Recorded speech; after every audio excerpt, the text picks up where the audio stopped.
Brazil کی تاریخ میں کئی بادشاہ گزرے، پر ان میں بادشاہ جلال الدین کی دانشمندی سب سے زیادہ الگ تھی۔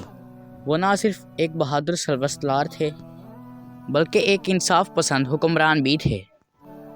اکبر کے دربار میں روزانہ کئی لوگ انصاف لے کر آتے۔ بادشاہ ان کا فیصلہ ایسے کرتا کہ ہر فریق کو انصاف مل سکے اور کسی کی حق تلفی نہ ہو۔ ایک دن ایسا مقدمہ دربار میں پیش ہوا جس نے سارے منتریوں کو حیران کر دیا۔ ایک صبح جب دربار لگا تو دو عورتیں فریاد کرتی ہوئی آئی۔ دونوں عورتیں ایک ننھے بچے پر دعوے کر رہی تھی کہ وہ ان کا بیٹا ہے۔ ان کے چہروں پر پریشانی تھی اور آنکھوں میں آنسو تھے۔ اکبر نے دہمل سے پوچھا، تم دونوں کے رونے کی کیا وجہ ہے؟ ایک عورت نے کہا، بادشاہ سلامت، یہ جھوٹ بول رہی ہے، یہ میرا بچہ ہے۔ میں نے اسے 9 ماہ اپنی کوکھ میں رکھا، اسے جنم دیا اور پالا پوسا، مگر اس نے میرے بچے کو چھین لیا ہے۔ دوسری عورت نے فوراً کہا، نہیں جہاپناہ، یہ میرا بچہ ہے۔ یہ عورت جھوٹ بول رہی ہے۔ پورے دربار میں سناٹا چھا گیا۔ سب حیران تھے کہ کس کی گود میں اصل میں وہ بچہ ہونا چاہیے۔ دونوں عورتیں اپنی بات پر ڈٹی ہوئی تھی۔ کوئی گواہ بھی موجود نہ تھا جو حقیقت کھول سکتا۔ بادشاہ اکبر کچھ وقت خاموش رہا اور کچھ سوچا، پھر اپنی کرسی سے اٹھ کھڑا ہوا۔ اگر دونوں عورتیں اپنے بچوں کے لیے تڑپ رہی ہے اور کوئی گواہ بھی نہیں ہے تو ہمیں کوئی اور فیصلہ اختیار کرنا پڑے گا۔ بادشاہ نے اپنے وزیر کو حکم دیا کہ ایک تلوار لاؤ۔ دربار میں موجود لوگ حیران ہو گئے کہ تلوار کیوں منگوائی گئی ہے۔ وزیر فوراً تلوار لے آیا اور اکبر نے اسے فوراً تھام لیا۔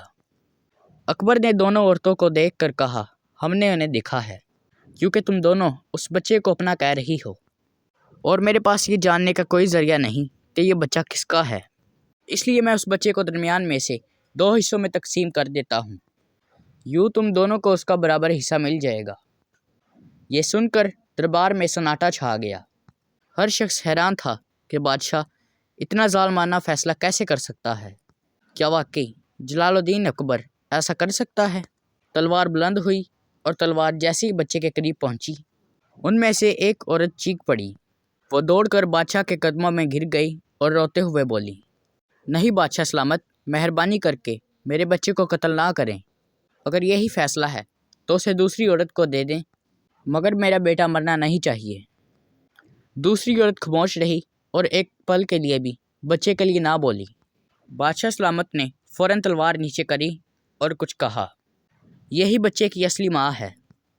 بادشاہ اکبر نے بچے کو اس عورت کے حوالے کر دیا جس نے بچے کی جان بچانے کے لیے اسے چھوڑنے کے لیے بھی آمادگی ظاہر کی تھی۔